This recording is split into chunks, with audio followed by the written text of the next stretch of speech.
E bom, galera, aqui quem fala é o Eric. Hoje eu vou mostrar um vídeo para vocês de como usar o Recordable. Primeira coisa que vocês vão fazer, vem aqui na Play Store e instala o Recordable.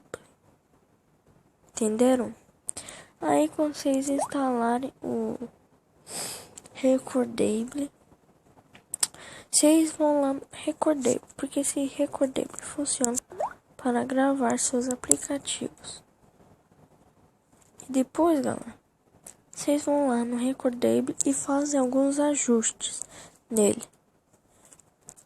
E quando vocês fizerem esses ajustes, aí vocês podem começar a gravar à vontade e depois é só enviarem para o YouTube e pronto. Aí, porque Recordable funciona para você gravar aplicativos, seus vídeos, essas coisas, que é muito bom, galera. Eu recomendo para vocês baixarem no Play Store. É para qualquer tipo de celular. Mas você tem que. Mas depois que vocês instalarem, vocês vão ter que instalar outras coisas. Entenderam? Aí vocês vão ter que instalar Recordable ativador e o não sei o que, o Samsung lá, que eu esqueci o nome. Aí depois disso vocês podem começar a gravar. Então espero que vocês tenham gostado e curtem.